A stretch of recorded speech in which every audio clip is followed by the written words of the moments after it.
bonjour à toutes, bonjour à tous. Alors tout d'abord, merci à l'ISTO pour l'organisation de à nouveau, de ce colloque quasi traditionnel, je dirais, d'actualité jurisprudentielle.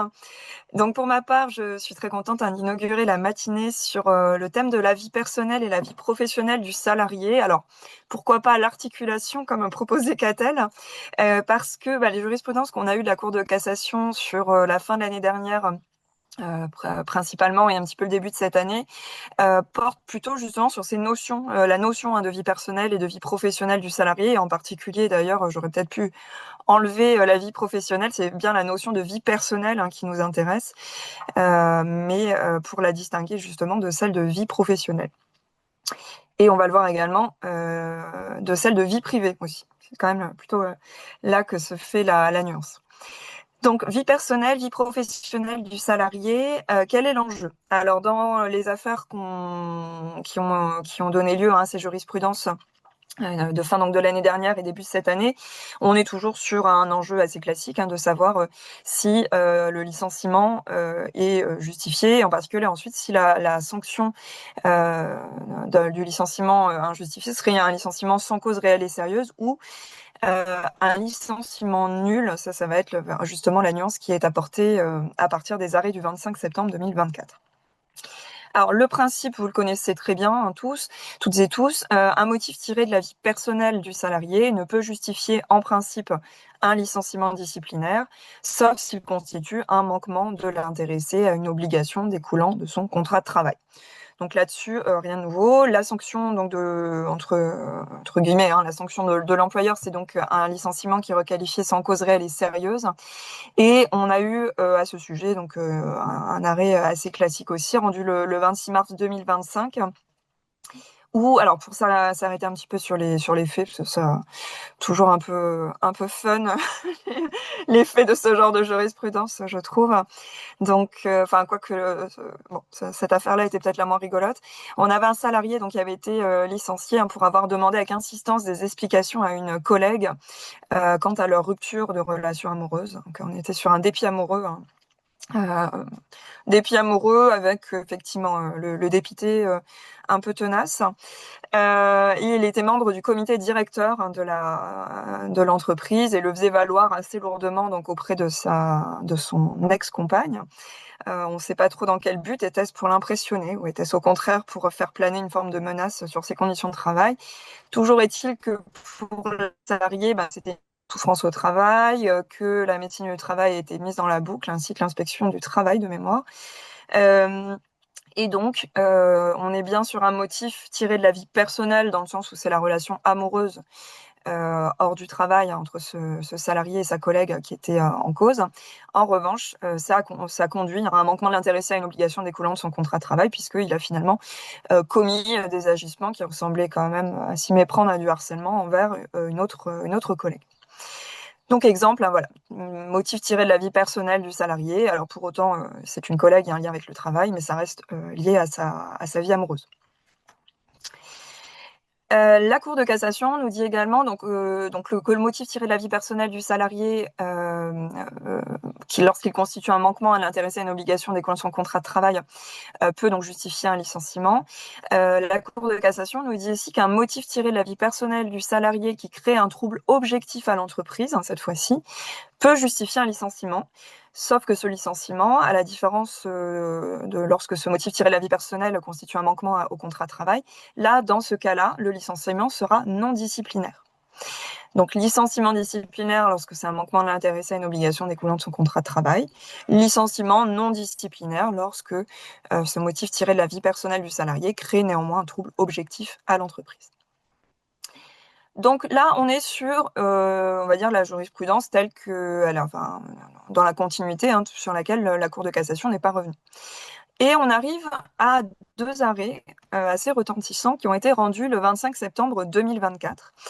où il était cette fois-ci question de savoir si le licenciement était sans cause réelle et sérieuse, donc lorsqu'on n'était pas dans les deux cas que je viens de vous donner, c'est-à-dire le manquement de l'intéressé à une obligation découlant de son contrat de travail et il n'y a pas non plus de trouble objectif à l'entreprise.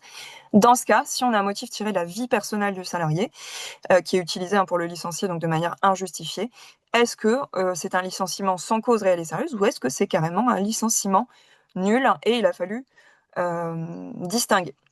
Donc vous allez le voir sur ces deux arrêts. On a dans un cas, du coup, la Cour de cassation qui a allé dans le sens d'un licenciement sans cause réelle et sérieuse, dans l'autre cas, dans le sens d'un licenciement nul. Alors on va commencer par le licenciement sans cause réelle et sérieuse. C'est une affaire que j'ai sobrement intitulée. Pardon? Est-ce que les diapos défilent? Tout va bien? Oui, oui, tout va bien. On est C'est bon? sur... Oui, oui, c'est bon. J'ai cru entendre une prise de parole, mais je... Non, c'est peut-être quelqu'un qui n'avait pas coupé son micro et Ah, ok. le petit dernier rentrait dans la salle à manger. Je pense que c'est ça. Ça doit être ça, Ça Bernard. marche. Je me suis dit, ah, ça y est, il y a une réaction, j'étais prête. Donc, c'est l'arrêt du 25 septembre 2024 que j'ai sobrement intitulé RATP et cannabis. Donc, on avait un salarié poursuivi pour détention et consommation de produits stupéfiants après son travail. On a un contrôle donc, qui a eu lieu après le service de l'intéressé. La prise de stupéfiants, au final, n'était pas caractérisée. Hein. Il a, de coup, eu, dans le cadre de la procédure pénale, il était soumis à des tests négatifs, hein, qui se sont avérés négatifs. Et en plus, plus tard, la procédure pénale a été classée sans suite. Alors, que nous dit la Cour de cassation donc, dans cette affaire? Déjà, on est bien sûr un motif donc, tiré de la vie personnelle, étranger aux obligations découlant du contrat de travail, donc on n'est pas dans le premier cas qu'on a vu tout à l'heure.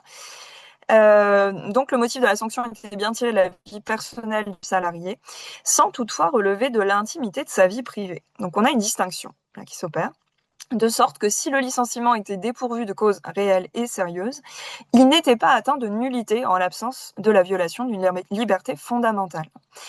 Donc là, la Cour de cassation, alors ça va s'expliquer avec la décision qu'on va voir juste après, hein, elle opère donc bien une distinction entre motif tiré de la vie personnelle et motif tiré de la vie personnelle, mais relevant aussi de l'intimité de la vie privée du salarié. On va le voir hein, que ça se surajoute évidemment.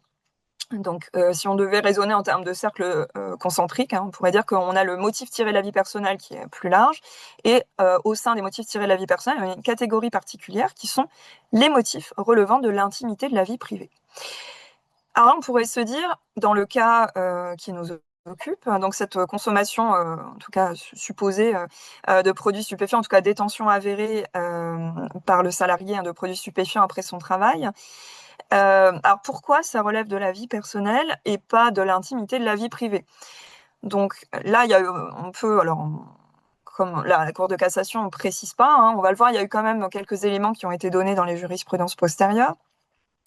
Mais globalement, à ce stade, hein, c'est finalement dans la continuité de la manière dont on entend la notion, qui est donc une notion propre au droit du travail, relève de la vie personnelle, en gros tout ce qui ne regarde pas l'employeur. Donc c'est pas forcément secret, ça relève pas forcément de la vie privée à ce titre, puisque là ce qu'on voit avec ces faits-là, c'est que les poursuites qui ont été faites contre le salarié, bah, elles sont publiques. On a donc quelque chose qui n'est plus dans sa vie privée à proprement parler. On va avoir une audience potentiellement qui sera publique également. On est sur des faits qui intéressent la société dans son ensemble, c'est du pénal.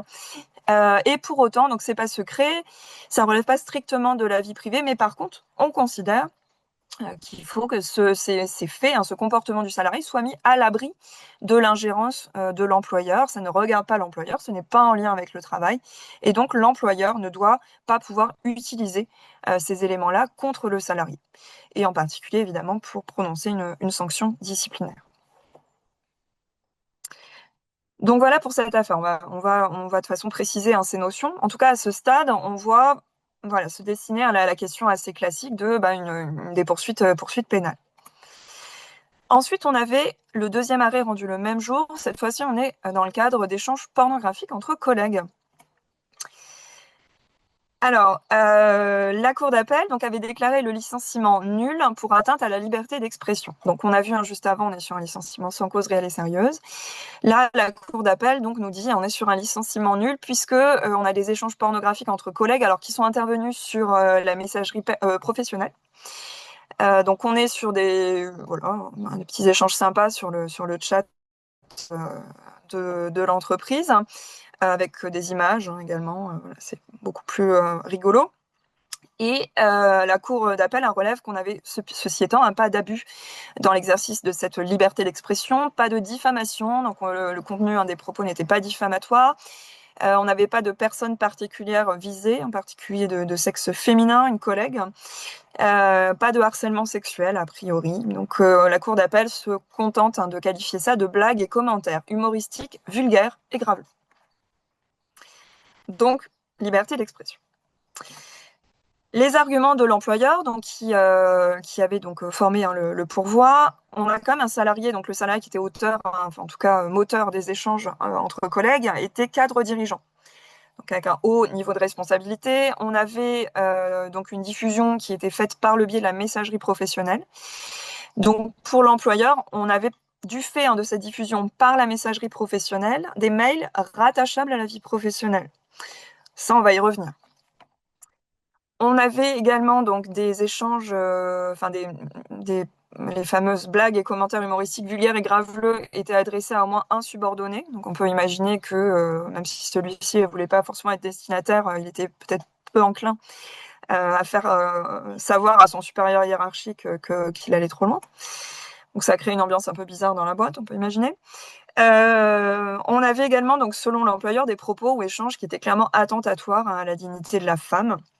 Et donc, l'employeur argumentait dans le sens où, comme il est tenu de prévenir les agissements sexistes au sein de l'entreprise, jusqu'où finalement doit aller ses actes de prévention? Est-ce qu'il y aurait une sphère finalement là qui serait complètement, qui lui serait inaccessible? Est-ce qu'il doit laisser faire finalement ces échanges entre les salariés?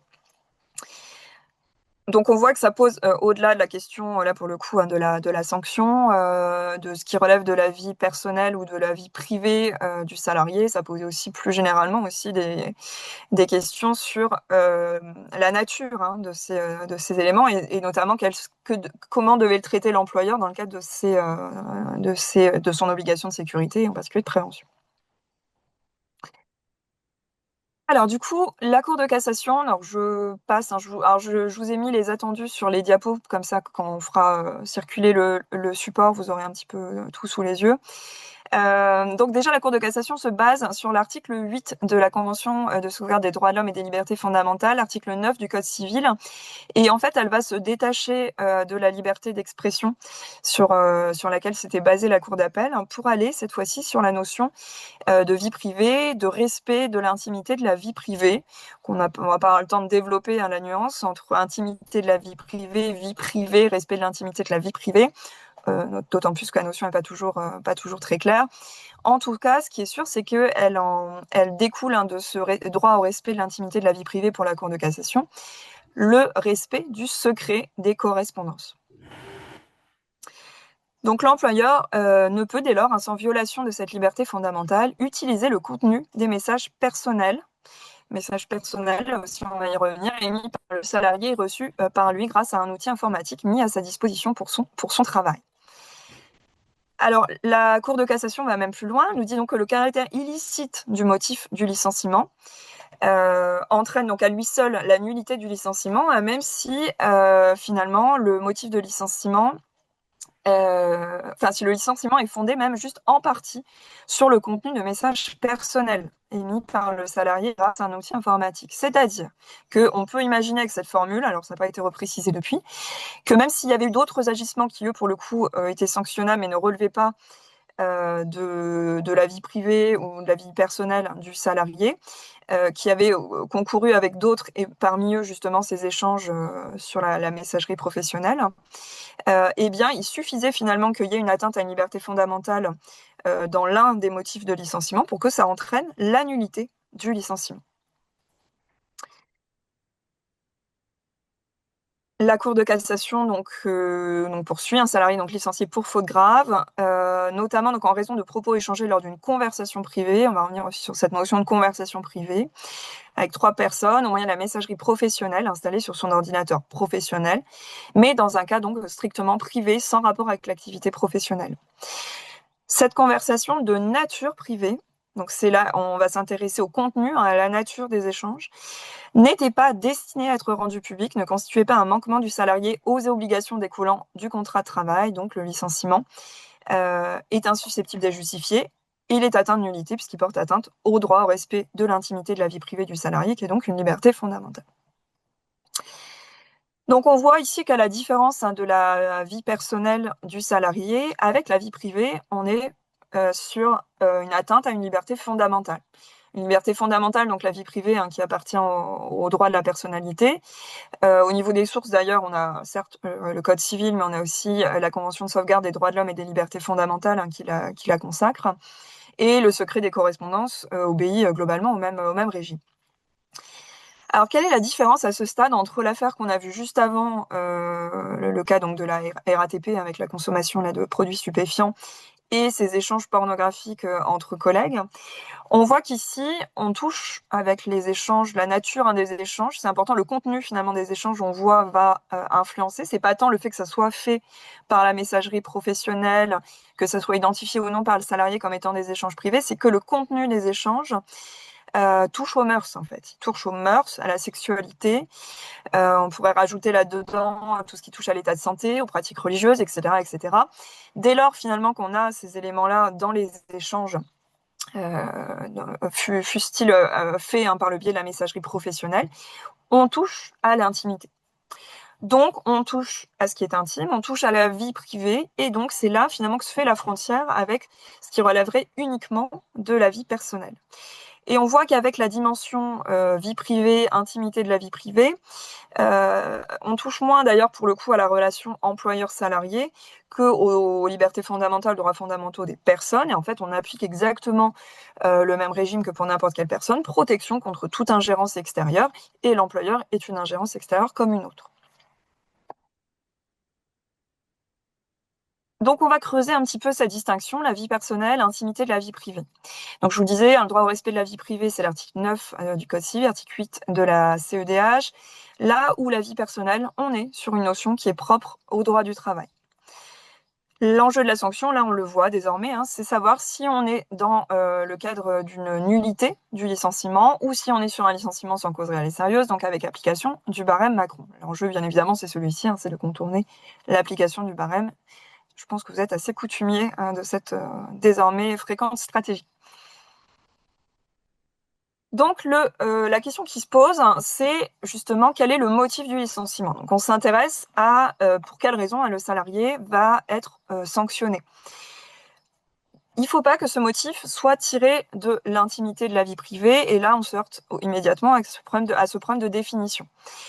Donc la question qui se pose, c'est à ce stade, c'est est-ce que c'est le contenu des propos qui doit être examiné, ou le fait que ceux-ci soient tenus en privé ou en public. Là, on pouvait légitimement se poser la question. La solution, en gros, aurait-elle été la même si les propos avaient été tenus à l'oral, dans une salle de pause, par exemple? S'il y avait eu donc ces échanges entre collègues, alors sans présence de collègues féminines, par exemple, dans la salle, ils sont juste tous les trois, comme sur la messagerie professionnelle par ailleurs. Et voilà, là, donc ils tiennent ces propos graveleux, personne d'autre n'est témoin qu'eux. Est-ce que finalement la solution aurait été la même? Alors a priori oui. Alors c'est à rapprocher d'un arrêt de la Chambre sociale de la Cour de cassation du 20 septembre 2023.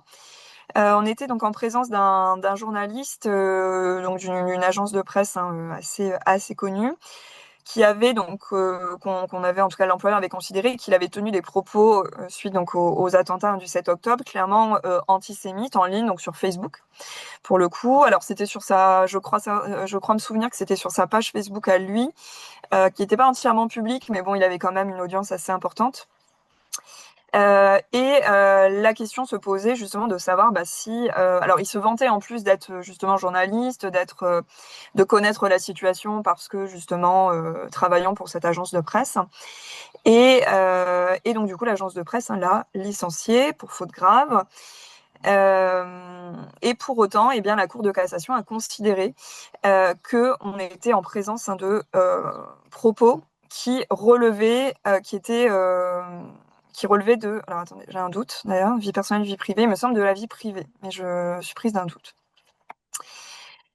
En tout cas, ce qu'on voit avec la comparaison de ces jurisprudences, c'est que même si les propos finalement sont tenus, là vous voyez de manière pour le coup publique, on peut quand même avoir un motif tiré de l'intimité de la vie privée. Donc on voit que ça va se cristalliser, d'ailleurs la Cour de cassation s'y réfère assez régulièrement, autour de la notion, enfin la sous-notion, pour essayer de comprendre justement l'intimité de la vie privée, la notion de conversation privée.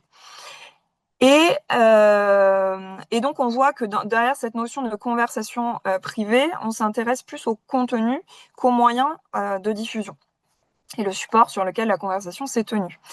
Alors, on a quand même des précisions assez heureuses qui ont été apportées donc, par un arrêt, donc juste après les deux arrêts du 24 septembre 2024, un arrêt donc, du 11 décembre qui a apporté donc, quelques éléments. Lorsque on avait donc là pour le coup des échanges donc entre collègues avec des propos injurieux donc envers la direction tenus dans des SMS entre collègues mais au moyen du téléphone professionnel.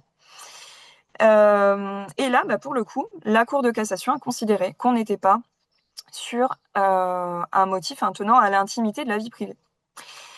Pourtant, alors elle nous dit aussi, même la Cour de cassation, elle va jusqu'à dire qu'on a une présomption de caractère professionnel, de contenu en rapport avec le travail, du fait que les collègues échangent au moyen du téléphone professionnel. Donc on a une présomption, donc ce qui nous laisse entendre que finalement on s'intéresse quand même aux moyens de diffusion qui est là en l'occurrence la messagerie professionnelle ou le téléphone professionnel ou autre moyen de communication mis en place par l'employeur. On a une forme de présomption, on va voir quel sera son avenir, en tout cas dans les jurisprudences qui vont venir, mais qui peut être renversée en s'intéressant au contenu des échanges. Est-ce que finalement ces échanges sont relatifs à l'intimité de la vie privée. Autrement dit, est-ce qu'ils portent sur les éléments que je vous disais tout à l'heure, les mœurs, la sexualité, l'orientation religieuse, l'orientation politique, etc., etc. Donc des éléments qui, eux, relèveraient de l'intimité de la vie privée au sens d'une liberté fondamentale. Là, lorsqu'on s'intéressait donc dans l'arrêt du 11 décembre 2024 au contenu des échanges, on est sur des propos injurieux envers la direction. Alors, en plus, du coup, des propos qui sont susceptibles de constituer une infraction pénale, l'injure. Envers la direction, des propos qui n'étaient pas, alors on aurait pu imaginer aussi, là aussi, autres droits fondamentaux, des propos qui seraient tenus dans le cadre de l'exercice, par exemple, de la liberté d'expression d'un délégué syndical. On serait dans une autre situation dans ce cas-là, probablement. Là, on avait juste des propos injurieux diffusés envers la direction dans des SMS entre collègues. Donc, la Cour de cassation nous dit présomption de caractère professionnel, présomption de contenu en rapport avec le travail. On va examiner le contenu. Il ne relève pas de l'intimité de la vie privée, mais il est en rapport avec le travail, la vie professionnelle.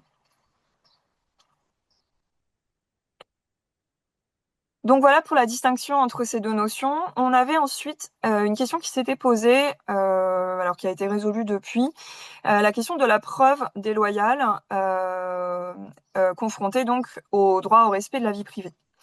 On avait pu aussi se poser la question de est-ce que finalement il ne s'agissait pas juste de protéger le salarié de la preuve déloyale que pourrait apporter son employeur pour caractériser le motif de licenciement.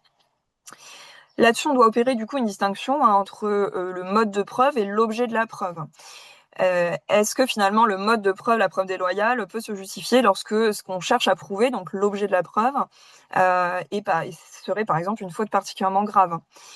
Là, ce qu'on voit finalement, c'est que les droits fondamentaux du salarié, qui du coup sont bafoués par le mode de preuve utilisé par l'employeur, vont venir effacer entre guillemets la gravité de la faute, l'objet de la preuve. Alors je m'explique. Là, dans l'affaire qu'on a vu des échanges pornographiques entre collègues, Alors, ce qui peut paraître choquant, ou en tout cas critiquable par rapport notamment à l'affaire de la consommation de produits stupéfiants en dehors du travail, c'est qu'on voit que finalement la sanction qui va être retenue pour ces comportements dont on peut imaginer qu'en entreprise, alors quoi qu'on en pense, et même si ça relève des mœurs et de la sexualité de chacun, ce sont évidemment des propos qu'on cherche à éviter à tout prix dans l'entreprise. On peut imaginer la situation délétère que ça va pouvoir créer au sein de l'entreprise. On s'imagine bien que quand les collègues sortent d'échanges de cette nature et qu'ensuite ils enchaînent avec une réunion où on pourrait par exemple avoir la présence d'une collègue femme, on va être dans un état d'esprit un peu particulier. Donc on voit que par rapport là à la consommation de produits stupéfiants en dehors du lieu de travail, finalement on a une sanction qui est plus, enfin de l'employeur, qui est plus importante dans l'affaire des échanges pornographiques entre collègues que dans l'affaire de la consommation de produits stupéfiants en dehors du lieu de travail. Licenciement sans cause réelle et sérieuse pour l'affaire de la RATP, et puis licenciement nul, donc avec potentiellement une réintégration à la clé. Les collègues femmes seront contentes, je pense, pour les échanges pornographiques entre collègues. Donc, ça crée quand même un sentiment un peu de se dire, bon, bah, d'un côté, on avait pour le coup la consommation de produits stupéfiants en dehors du lieu de travail qui avait véritablement rien à voir avec le travail, et les échanges pornographiques entre collègues, qui pour le coup, on le voit, peuvent avoir un lien, une influence quand même sur en particulier les obligations de prévention de l'employeur, mais qui pour autant vont mener à un licenciement nul avec potentiellement réintégration à la clé. Donc on pourrait se dire, est-ce que si le contenu des messages, des échanges, quand bien même ils porteraient sur les mœurs, sur la sexualité, sur l'orientation politique ou religieuse ou autre, si malgré tout ils caractérisent l'existence d'une faute grave, alors c'est une hypothèse, on peut imaginer que dans ce cas-là, on n'était quand même pas dans cette situation. Si l'objet de la preuve, ce qu'on cherche à prouver, c'est une faute grave du salarié, est-ce qu'on ne pourrait pas, dans une forme un peu de contrôle de proportionnalité, on va y venir, considérer finalement que malgré le fait qu'il puisse avoir une atteinte aux droits fondamentaux, on puisse quand même la faire, autrement dit, on puisse accepter une preuve déloyale. Donc c'est une question qui reste en suspens pour le moment. Évidemment, la Cour de cassation se dirige pas du tout vers ça. Alors d'autant plus qu'on avait eu un arrêt d'assemblée plénière en date du 22 décembre 2023 où on était en présence donc de propos homophobes contre un collègue échangés sur une messagerie Facebook. Et justement, la Cour d'appel avait dit est-ce que ces conversations pouvaient ou non être considérées comme des modes de preuve admissibles. Donc la question, c'était vraiment est-ce que c'était vraiment sur la question de la forme du mode de preuve admissible ou pas, mode de preuve du coup déloyaux. Alors échanger sur une messagerie Facebook, je crois de mémoire, qui avait été laissée ouverte sur l'ordinateur par le salarié quand il était parti en vacances ou quelque chose comme ça. Et je crois même, il me semble que c'est dans cette affaire que c'est le collègue justement concerné par les propos homophobes qui tombe sur les échanges. La Cour de cassation ne répond pas justement sur la notion de preuve déloyale, est-ce que la preuve est recevable ou pas. Et c'est à ce moment-là qu'elle introduit justement cette notion de droit au respect de la vie privée. Donc en fait, on s'en fiche de savoir si sont des modes de preuve admissibles ou pas. C'est pas tant la question. C'est que comme en effet les échanges relèvent de conversations privées, les utiliser dans tous les cas, ça porte atteinte au droit au respect de la vie privée. Donc on est sur un motif tiré de l'intimité de la vie privée du salarié. Donc s'il est utilisé contre lui pour le licencier, entraîne la nullité du licenciement. La Cour de cassation, d'ailleurs, dès cet arrêt d'assemblée plénière, donc elle va toujours se référer à la même formule, celle de conversation privée, donc couverte aussi par le secret des correspondances, qui est une composante de ce droit aussi à l'intimité de la vie privée. Donc je vous disais juste avant, donc ce qu'on retient alors je vous ai fait après normalement une petite slide de résumé quand même sur le plan théorique, mais en tout cas sur le plan on va dire technique. En revanche, on a encore une discussion justement sur le plan théorique de savoir exactement quelle va être cette frontière nouvelle dressée entre notion de intimité de la vie privée et vie personnelle du salarié. Donc on a tenté une définition aujourd'hui en se référant justement au contenu des échanges, au contenu des propos, pour voir s'ils se raccrochent ou pas justement à des motifs liés à l'intimité de la personne. Pour autant, pour le moment, ce que la Cour de cassation, alors elle a posé la distinction entre ces deux notions. Elle est venue préciser aussi, en fonction du moyen de communication utilisé aussi, ce que ça pouvait avoir comme influence sur la qualification. Elle ne se positionne pas encore sur la notion de proportionnalité, et en particulier justement sur le champ peut-être qui serait ouvert ou pas à l'employeur pour, malgré l'atteinte portée à l'intimité de la vie privée, en fonction justement du contenu des propos qui sont tenus. Alors évidemment, on a vu donc propos sexistes, propos homophobes, propos racistes. On a vraiment on a l'impression qu'on a tout le panorama des propos décomplexés possibles. Est-ce que l'employeur pourrait, à partir du moment où la sanction est proportionnée, porter quand même atteinte au droit aux libertés fondamentales du salarié, donc en utilisant justement le contenu de ces échanges. Étant entendu que le contrôle de proportionnalité, normalement, le juge le fait toujours en présence d'atteinte aux libertés fondamentales.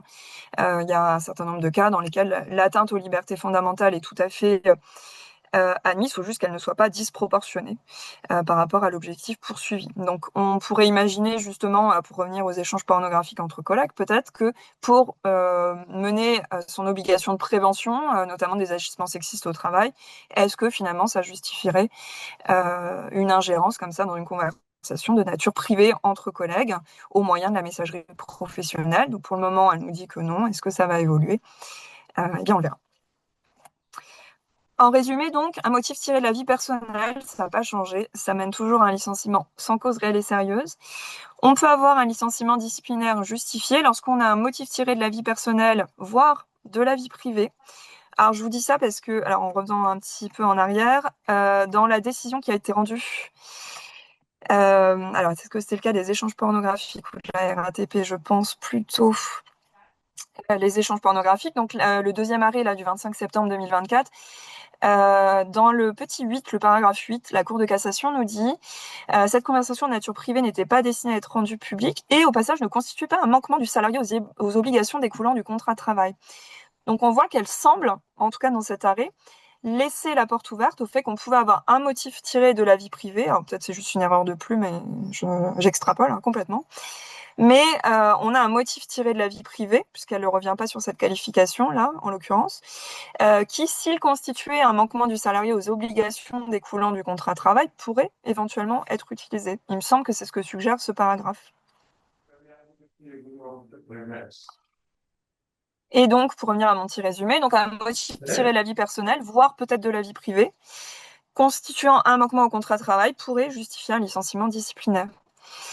Ensuite, un motif tiré de la vie personnelle créant un trouble caractérisé, lui, va justifier un licenciement, cette fois-ci non disciplinaire, on l'a vu, donc là, pas d'évolution là-dessus. Et un motif tiré de la vie personnelle qui, en plus, porte atteinte à la vie privée, puisqu'on voit que finalement, l'atteinte à la vie privée, c'est une sous-catégorie du motif tiré de la vie personnelle, provoque un licenciement nul. Et donc, on échappe au barème Macron et on a une réintégration potentiellement à la clé. Voilà, je ne sais pas trop où j'en suis niveau timing, ça laisse pas mal de temps pour des questions éventuelles, donc merci de votre attention.